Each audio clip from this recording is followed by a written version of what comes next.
Retirement. Recent data shows that an overwhelming 94% of people feel that $500,000 in savings would suffice for a comfortable retirement in America. But do these numbers hold up? If you retire at the standard age of 65 and live to, say, 90, that $500,000 must cover 25 years. This averages out to $20,000 annually, or a mere $1,667 each month. Does this amount truly offer you a safety net? And what if your life expectancy increases due to future medical advancements? Will you even be able to afford those medical advancements? What if you could live until 110 instead of 90? Would you risk underestimating your own lifespan? What if you are in need of an assisted living facility or a skilled nursing home, as many elderly are? Even if you can live on your own until the day you die, which is quite unlikely, is $1,667 per month an amount of money you really want to live on? Heck, would you even want to live on that today? In truth, $500,000 is far from enough. Even $1 million falls well short. $1 million is the modern middle class, and not even the upper middle class. You are not aiming for $1 million. Your target should be a net worth of at least $10 million US, becoming a decamillionaire. The majority of people have not done the calculations required to determine how much they need to live comfortably and securely after retirement. Another hurdle is investment. During your younger years, you can afford to make very risky investments because you are not playing with that much money and you have a lot of time for these volatile investments to work out. Similarly, if you have more than enough money in retirement, tens of millions of dollars, you can also afford to be much more aggressive with a portion of your portfolio. But if you only have $500,000 or $1 million, your investments need to gradually decrease in risk as you age and near retirement, because you absolutely need that money. You cannot afford to lose a substantial portion of that small net worth in retirement. Less risk also means less reward. Taking little risk, you will be lucky if you can beat inflation by 1 to 3%. This does not work. You need more than $500,000. Work out how much money you need to earn in the coming years to amass a net worth of $10 million in today's purchasing power by the time you plan to retire. Rather than initially accounting for inflation, I find the easiest way to do this is to do the calculation with no inflation. This will still give you the correct current year income number. Then, next year, you add inflation to your income target, and so on. If you feel comfortable with the math and initially running it with inflation for income and target net worth, be my guest. Now you know what income you need to seek out.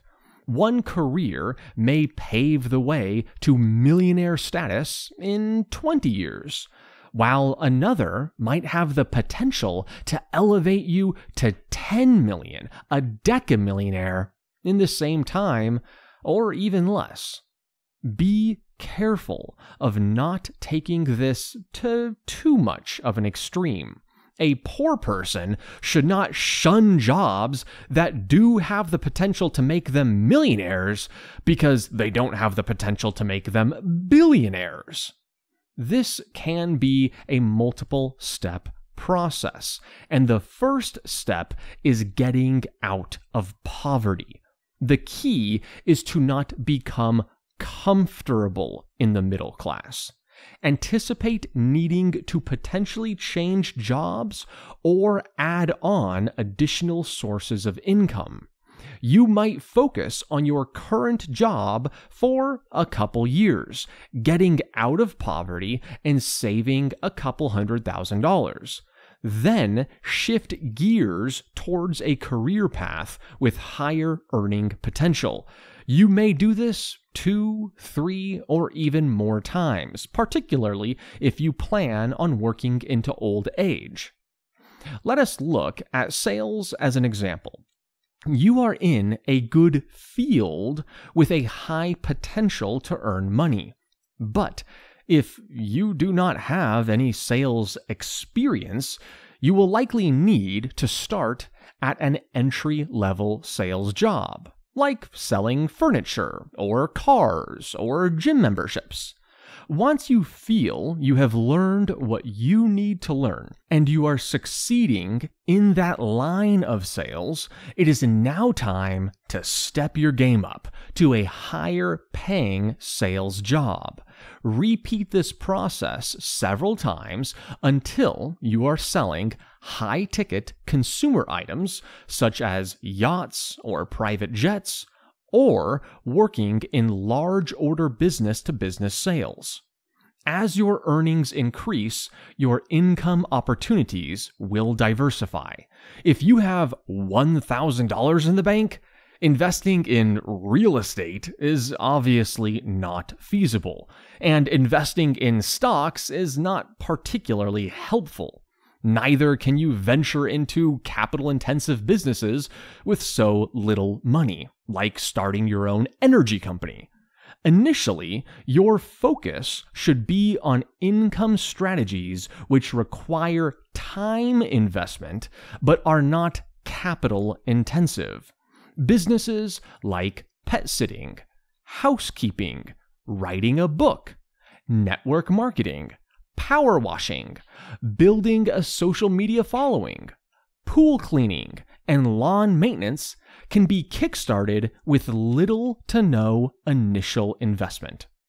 As your business expands, you can recruit employees who do not require a large upfront investment. Once your business is doing well, you can focus on building a new product, starting a second service, inventing something and patenting it, and then licensing your patent to a big corporation. If you are in network marketing, hey, think a little bigger now. How about creating your own network marketing company? As your wealth accumulates, your financial options will grow accordingly. You have the choice to either start new business ventures, reinvest in your existing income sources, or put your money into stocks, bonds, real estate, crypto, and the like. Generally speaking, if you are a business owner, reinvesting in your business is the best option. Continue doing this until your reinvestment is showing less of a return than you would receive from a more passive form of income, such as stocks or real estate. How to increase income. If you are an employee whose compensation is primarily not based on commissions, you need to enhance your value to your employer. This is the only route for this type of an individual to earn a higher paycheck. Save, of course, quitting and working for someone else, assuming you can find a higher paying job. Still so, in order to attain a new, higher paying job, you must increase your value to the marketplace. Ask yourself, how irreplaceable are you? If you did not show up to work, could the business still function? If the answer to this is yes, then, well, you're probably not going to earn very much money. Think about a waiter or waitress. A restaurant will often have many waiters on staff. If one does not show up, they may be short-staffed, but the business can still run relatively smoothly. In contrast, there are typically less bartenders. A bartender not showing up to work is a little more of a problem. They are a little harder to replace, and therefore they typically get paid a little bit more. If we go up a step and say a manager does not show up, that will create generally even more issues. These individuals are even harder to find and replace, and therefore they make more money. The more people who can replace you on any given day, and the easier you are to replace permanently, meaning them going out and finding another employee to hire, the less you will be paid, and vice versa, at least generally speaking. Many individuals overestimate their significance in their job. If you were to leave, would the company really encounter genuine issues? Serious revenue loss? Do you possess a unique skill that no one else in the entire company has? And if so, how hard would it be to hire someone else with that skill? If you believe your current job does not offer substantial opportunities for income growth, consider exploring other job options. You might take up a second job or replace your primary job altogether. It might be that you lack the credentials for a higher paying job currently. In such a case, you need to enhance your skill set, which may involve becoming certified in something, going to trade school or college. Do your homework. Identify where the money lies, the skills needed, and then go about acquiring those skills. Barriers to expanding your wealth. Have you ever pondered why your income is not increasing? Here are a few possible explanations. A sense of entitlement. Across the globe, many individuals feel they have a right to other people's money, even if they don't work for it. They believe the government should provide for all their needs and that the wealthy should give away more of their income. In other words, they believe people who do work and produce income should give their money to, well, first the government and then to them. Regardless of how you intellectually feel about various forms of governmental-based taxation and wealth distribution strategies on a societal level, that's not what we are talking about here. What I am talking about is if you personally feel entitled to a single penny of someone else's money, it is highly unlikely you will ever become wealthy.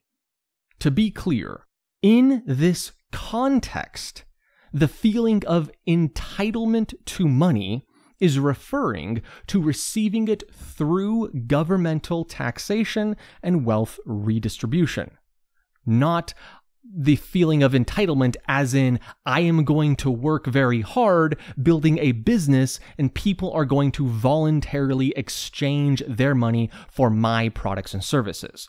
So if you're thinking about the word entitled to money that way, that's a different thing. That's not what we're talking about here.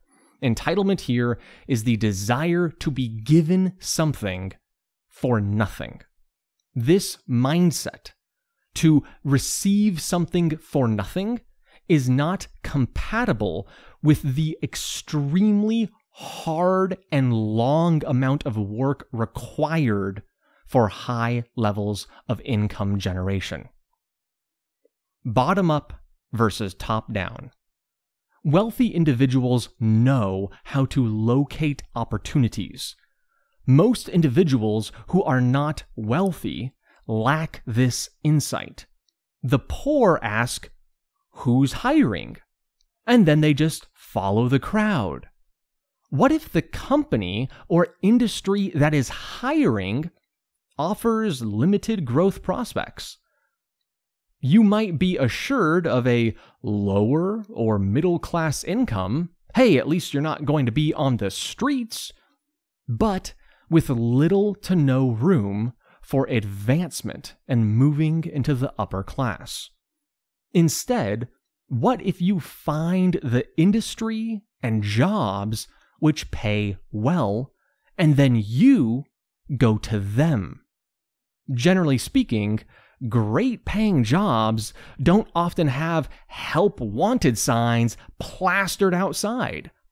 The better the opportunity, the less they will advertise it, because they already have limited positions, low turnover, and much unsolicited inbound traffic inquiring about jobs. Do not worry about who is hiring. Go where the money is. In some instances, this can be extremely direct, and you go to a place physically and apply for a position. Other times, this can be more indirect, like meeting potential employers through networking. Like it or not, the truth of the matter is, if you can become friends with the owner of a business or a hiring manager, you have a much, much better chance of being hired. Consistency. Prosperous individuals cultivate and adhere to wealth-building habits. You need to create a routine that fosters wealth generation and adhere to it daily. What's the first thing you do when you wake up? What's the second thing? The third thing? The fourth thing? How long do you spend on each of these activities? How long is it before you get to a wealth-generating activity? If you prefer to wake up, brush your teeth, go to the bathroom, and then have a quick workout, hey, that's okay. But if you find yourself exercising and then having breakfast and then we got to do a little grocery shopping. Yeah, we're running out of a couple things. And let's get a little dirt in here. We should probably clean. We're getting a little stressed now. We should probably meditate. And then we're kind of surfing the internet a little bit. And now you've been awake for 4 or 5 hours and you haven't done a single thing to generate income. We have a problem. You should be performing income-generating activities very early in the day. It doesn't have to necessarily be the first thing in the morning, but it should be quite early. Consistency is crucial. Successful individuals figure out what works for them, and they do it regularly, like clockwork. Nobody is perfect, and it is natural to have off days or make mistakes. Forgive yourself and strive to do better the following day. Consistently try to improve. If you have a difficult time with consistency, keep a calendar which tracks how many days out of the month you begin an income-generating activity before a specified time. Be better than you were last month, and aim to surpass this month's performance next month. Continue until you are extremely consistent about getting to income-generating activities very early in the day. Be committed to your routine and your success in life. A new perspective. Many believe that amassing $1 million is a daunting task. However, statistics somewhat paint a potentially different picture. Maybe it is not as hard as we think it is. In 2021, over 5 million people worldwide became millionaires, and roughly 2 million Americans became millionaires. Granted, the large majority of these individuals are old and have amassed a large portion of that wealth through several decades of appreciation in their primary home. But it doesn't matter. We are looking for reasons why we can succeed, not trying to come up with excuses for why we will fail. If 5 million people became millionaires in just 1 year, you don't think you can do it? Do you think these people becoming millionaires are so much more intelligent than you? Are they part of a clandestine group that possess the secret to making money that you will never be a part of? In reality, many millionaires are not exceptionally intelligent. Heck, you may even have met some millionaires who seem kind of dumb. You're looking at these guys kind of like, that guy? That guy? He's rich? He's worth $10 million? You should be excited and motivated by this. Every time you find a self-made, wealthy individual who you deem to be less intelligent or less competent than you, is proof that you too are capable of becoming wealthy. I absolutely love meeting self-made rich people who just aren't that smart. It proves that intelligence is not everything. It is not the sole contributor to wealth. There are a lot of rich people who made the money themselves who are not that smart, and there are a lot of smart people who don't have any money. IQ and net worth are for sure very strongly correlated. But there are plenty of exceptions. IQ is not the only ingredient to wealth. When you meet these wealthy individuals who do not appear to have a particularly high IQ, pay close attention, because these are the individuals who hold the secrets to the other skills you need to acquire in order to become wealthy. Often, this group has a keen sense of where the money is, where the opportunities to make money are. They invest many hours working in the right industries. They often own their own businesses. They have strong networking and/or sales skills, and derive much more joy and fulfillment from reinvesting back into their business and seeing their business grow rather than spending on fancy cars, jewelry, and clothing. When it comes to income, it is crucial to have precise income goals. Most people set these targets in relation to their current expenses and/or income. If your expenses exceed your income, your immediate critical priority is to address that pressing issue. However, once that is taken care of and you have some money in the bank, you need to start thinking bigger. Your goals should not be based on your current income, your current position. They should be anchored to your life aspirations, where you want to go. In simple terms, envision where you want to be and plan backwards. Don't start by saying, well, I make $10 an hour and I want to increase it 10% every year. No.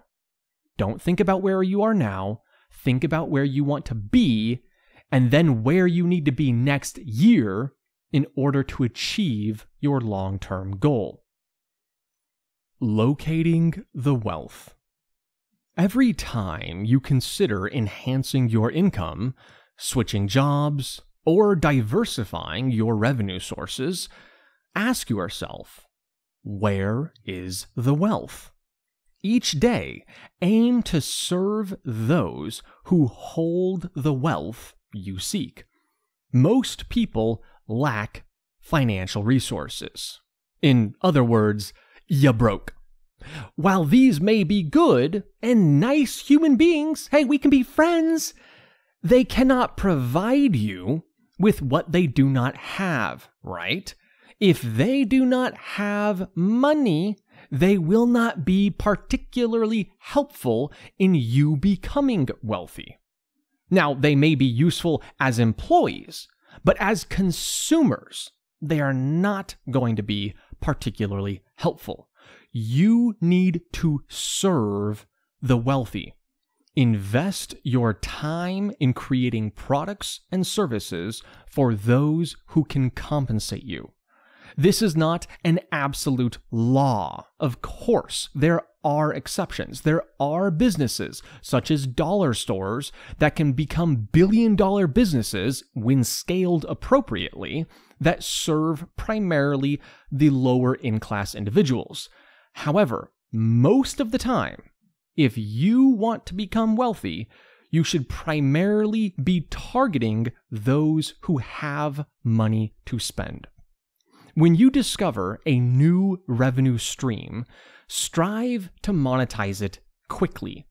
While some might advise against early monetization, if your bank account is not overflowing with money and you just have years and years to build this business before you monetize it, you need that opportunity to turn into revenue as soon as possible. This will take some of your time away from building the long-term business, but you need that short-term income coming in. Plus, as that income comes in, you can reinvest that back into the business, and then you can start hiring help, which can help you expand much quicker than you could on your own. Ultimately, what causes you to stick with a business will be your ability to create revenue and profit from that business. Never forget this. You have to monetize your business. And the less money you have, the quicker you need to monetize. Even if it's very small amounts of money initially, getting regular payments or residuals serve as a reminder and a motivator that the work you are doing actually results in income and is working successfully. In reality, you do not receive payment for most activities. You wake up, you spend quality time with your family and friends, you go out, you have dinner. Hey, I'm not saying these are not important. Of course, we want to have friends and family, and obviously we want to wake up, but we're not getting paid to brush our teeth. We're not getting paid to watch TV or have dinner. You are compensated only for a very small percentage of the tasks you perform. You must be discerning about how you utilize your working hours. Similarly, all paid activities are not created equal. Some paid activities will yield significantly outsized results, while some will yield hardly anything. Since the majority of your life is lived unpaid, make the working hours count and focus on those highly leveraged activities which will really make a difference long term in your income. The silver lining is that if you work hard and smart and attain financial success, you are likely to continue receiving income through investments, royalties, licensing deals, referrals, and so on, long after you retire. The power of connections. Many believe that wealth is needed to generate wealth, but this obviously is not true. There are self-made millionaires and decamillionaires constantly being created. Certainly, starting with a sizable financial base can relatively easily create more wealth all on its own, as well as allow for many additional income-generating opportunities which require more mental resources and risk. But money is in no way required to start making money and to build wealth. A simple yet powerful strategy to augment your income, even without substantial capital, is to expand your social group. The broader your network, the greater the array of opportunities at your disposal. Becoming friends or even acquaintances with wealthy or powerful individuals can be extremely valuable. If you can demonstrate your trustworthiness and competence to these high-profile individuals over time, they will likely give you an opportunity. This is not just you begging for a job or funding. Successful business owners are in constant, desperate need of high-quality talent. If you can demonstrate your worthiness, they will want you nearly as much as you need them. Make networking a habit. Make a conscious effort to participate in local professional gatherings. Or if you are intrigued by a specific field, for instance, you aspire to be a personal fitness trainer to high-profile, high-net-worth individuals, then naturally, networking events centered around fitness would be your go-to strategy. It is crucial to establish your reputation in your chosen field. When people think elite fitness trainers, your name should instinctively cross their mind. And for that to happen, you need to be known by the right crowd. Embrace the commitment to broaden your network. Venture out, meet new people, share handshakes, exchange contact details, and build new alliances. Utilize digital platforms as well. Be present on every social networking site. Stay active. Let people be aware of your existence and refresh that awareness regularly. You want to constantly be one thought away in the back of someone's mind. The second they think, I need X, you want their brain to automatically think of you. Remember, if someone does not know who you are, there's no way that person is going to hire you, purchase your products, or services. Embrace scarcity to encourage prosperity. Here is a little trick that could propel your journey towards financial abundance. Stay cash poor. Avoid keeping easily accessible money just lying idle in your bank account. Channel it into an investment. If you are uncertain where to invest, consider something reasonably safe, like short-term bonds, precious metals, or shares in established companies with a robust dividend yield. The aim is to nearly clear out your bank account regularly. Having a large sum of money in your bank account instantly accessible could spur unnecessary spending and generate a false sense of wealth and comfort. Seeing a hefty bank balance might lull you into thinking, "Oh, I am secure. I don't have to work today. I'm just gonna take it easy this week." On the contrary, it could be more effective to create an illusion of financial scarcity.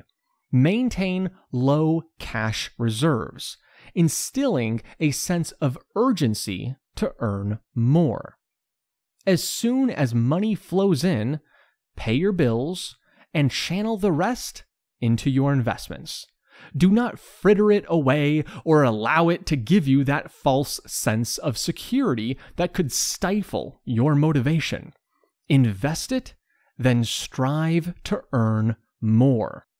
While obviously you still have relatively quick access to your capital in case of an emergency if you, say, invested in the stock market, often people feel more resistant to the idea of selling their stocks or crypto or really any investment compared to spending cash in their bank account.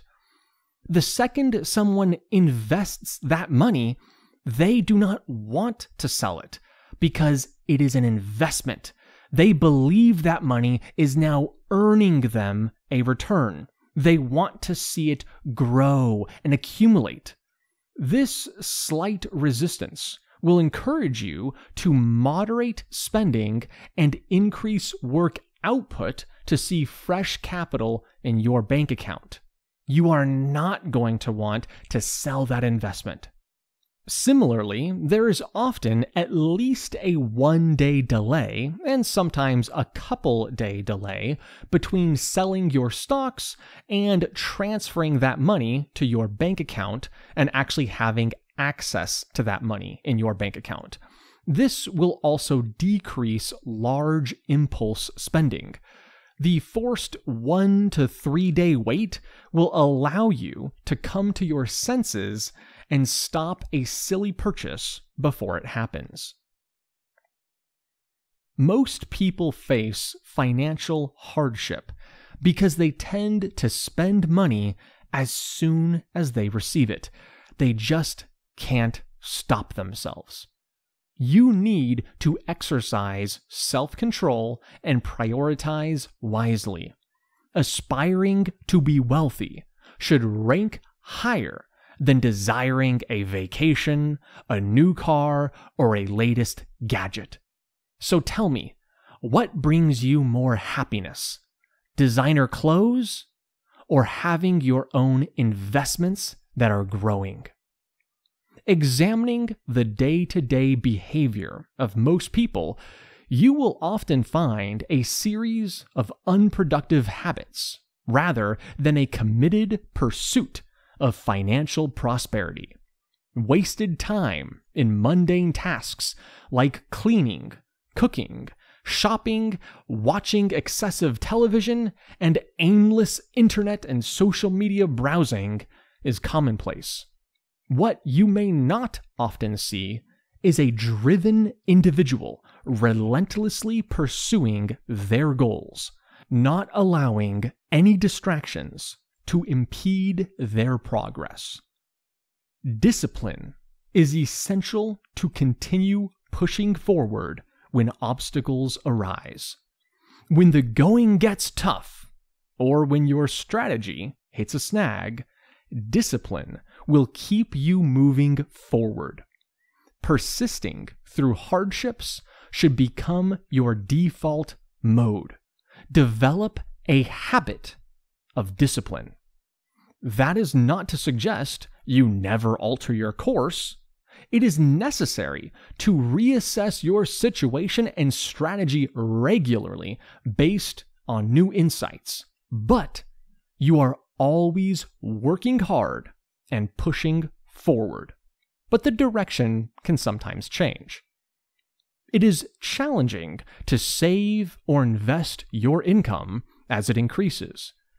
You may be tempted to indulge in luxuries or upgrade your living standards, spending all of your newfound income.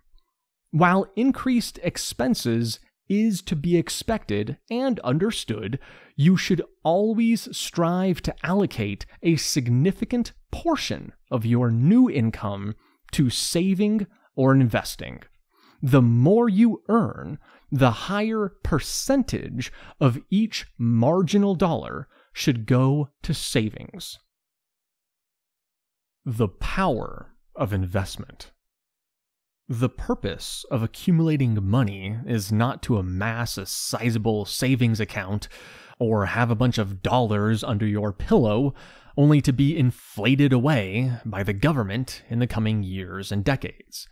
The purpose is to invest that capital both to protect yourself from inflation as well as earn a return in excess of inflation.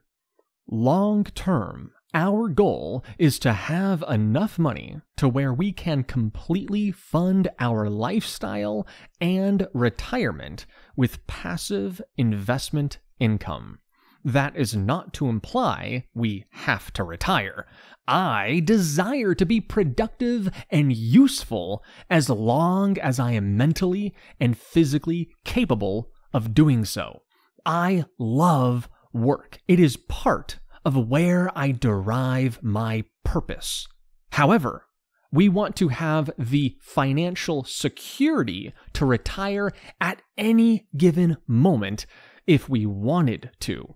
You also might choose to work throughout your life. The essence is about building a nearly invincible level of wealth that offers you the freedom to stop working if you wish, so you do not have to be ever worried about money again and can instead live the rest of your life pursuing your dreams and passions without any financial worries. Achieving such financial freedom requires substantial funds, something most people drastically underestimate. Work because you want to, not because you have to, or because you fear of losing your home or not being able to provide for your family.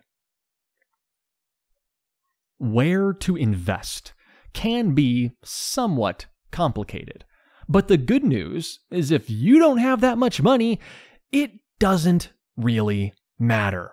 I know that might be a weird thing to say in a financial advice program, but the truth is, if you only have $1,000 to your name, it doesn't really matter whether you make an amazing blowout 20% return or a 3% return or even a 0% return. All of your focus, particularly when you have this little amount of money, needs to be on increasing income generation. So whether you invest in individual stocks, stock market indexes, crypto, or bonds, it doesn't really matter. Not initially. Just make sure it is something which has extremely high liquidity, meaning it will be very easy and quick to buy and sell, and also that the transaction fees are low. You should not be worried or constantly thinking about your investments when you hardly have any investments. Invest in something you feel comfortable with, do not need to spend much time on, and do not need to allocate much mental energy to. Over time, this may change. It is possible in your older years, your investment portfolio may be earning you significantly more than your actual job or business does, in which case you should be allocating more of your time and mental energy to maximizing your investment return. But initially, you don't need to worry that much about it. Get the money out of your bank account, invest it in something you feel comfortable with, and move on. Initially, reinvesting in your own business and/or in expanding your personal knowledge and skills is often your best bet. If you do only have $1,000 to invest, why put it in some random business when you could spend that money on training programs, schooling, courses, and books in your field? These are often the best dollars we can spend, particularly early on when we do not already possess highly specialized skills and knowledge.